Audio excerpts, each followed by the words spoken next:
24 digital के साथ मैं हूं मोहम्मद अवैस। आज हम लोग समा पुल पर मौजूद हैं। आज सुबह सवेरे एक अफसोसनाक वाक़या पेश आया।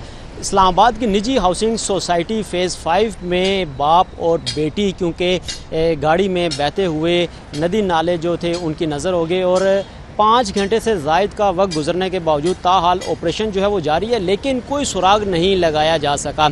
दरिया सवा की इस वक्त पोजीशन जो है वो कैमरामैन आपको दिखा सकते हैं। काफ़ी हद तक पानी का जो बहाव है वो कम हो चुका है, लेकिन 5 घंटे गुजरने के बावजूद भी रेस्क्यू एहलकारों को किसी किस्म की कोई भी कामयाबी जो है वो हासिल नहीं हुई। निजी हाउसिंग सोसाइटी के गोताखोर इसके अलावा रेस्क्यू टीमें जो है वो मौके पर मौजूद हैं। जो दरिया सवा है वहाँ तक ऑपरेशन को बढ़ा दिया गया है, फैला दिया गया है। हेलीकॉप्टर की मदद भी ली जा रही है। इलाके की जो दरिया सवा की सर्चिंग है वो हेलीकॉप्टर के ज़रिए भी की गई है, लेकिन बाप बेटी गाड़ी समेत जो है वो बेरहम मौजों की नज़र हो चुके। सुबह 8:15 पर यह वाक़या पेश आता है कि रिटायर कर्नल इसाक काजी घर से निकलते हैं क्योंकि बेटी को उन्होंने जो निजी हाउसिंग सोसाइटी है उसके गेट पर ड्रॉप करना था, लेकिन तेज़ बारिश के बाइस जो थे उनको जो सोसाइटी इंतज़ामिया है उसकी जानिब से कहा गया कि उनको आगाह भी किया गया था कि पानी का बहाव तेज़ है, लेकिन उन्होंने क्योंकि बेटी को ड्रॉप करना था इसलिए वो घर से निकले। जैसे ही घर से निकले तो पानी का बहाव तेज़ होने के बायस वो उनकी गाड़ी जो है वो स्लिप होते हुए गाड़ी जो है वो नदी में जा गिरी। गो के वीडियो में आप ये भी देख सकते हैं कि इस वीडियो में जो गाड़ी के शीशे हैं वो डाउन हैं और बाप और बेटी जो है वो मुसलसल मदद के लिए पुकारते रहे।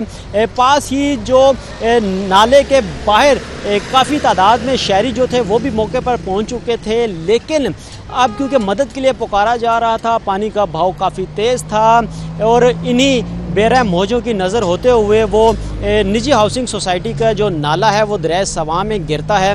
उस नाले में बहकर दरिया सवा में आए और दरिया सवा में भी रेस्क्यू ऑपरेशन जारी है, लेकिन ताहाल जो है उनका कोई सुराग नहीं मिल पाया क्योंकि अब काफ़ी वक्त गुजर चुका है और रेस्क्यू एहलकारों का ये कहना है कि अब क्योंकि उनका ज़िंदा बचना या ज़िंदा उनको रिकवर कर लेना वो नामुमकिन है। शायद ही कोई ऐसा सानिया हो जाए कि वो ज़िंदा बच पाएँ, लेकिन अब क्योंकि इम्कानात जो उनके ज़िंदा बचने के काफ़ी हद तक कम हैं, क्योंकि ऐसा ही वाक़या कुछ दिन कबल भी पेश आया था। 2 दिन बाद उस बच्चे की लाश जो थी वो मिली थी चक्री के पास से। अब क्योंकि दरिया समा के साथ साथ क्योंकि वासा की जानिब से गोरख पुल जो है वहाँ पर जाले लगाए जाते हैं कि नदी नालों में बह जाने वालों को वहाँ से रिकवर कर लिया जाए, और अब रेस्क्यू एहलकारों की जानिब से इस ऑपरेशन को बढ़ाया जा रहा है। और हमारी इतलात ये भी हैं कि निजी हाउसिंग सोसाइटी जो है वहाँ पर ऑपरेशन जो है वो तकरीबन मुकम्मल कर लिया गया है, क्योंकि कहा जा रहा था कि निजी हाउसिंग सोसाइटी के अंदर जो नाला है जिसको ऊपर से कंक्रीट करके मुकम्मल तौर पर पैक किया गया है उसकी लंबाई जो है वो 500 मीटर है। वहाँ पर क्योंकि सुबह सवेरे जैसे ये वाक़या पेश आया तो पानी का बहाव काफ़ी तेज़ था, तो उसमें ऑपरेशन करना नामुमकिन था, लेकिन अब पानी का बहाव जैसे जैसे वक्त गुजरता जा रहा है पानी का बहाव काफ़ी हद तक कम हो चुका है, लेकिन उसके बावजूद भी ऑपरेशन जो है वो जारी है। लेकिन बाप और बेटी जो हैं वो कर्नल रिटायर इसाक काजी जो हैं उनके कोई भी नामो निशान जो है उनका कोई भी नहीं मिला, उनको रिकवर नहीं किया जा सका।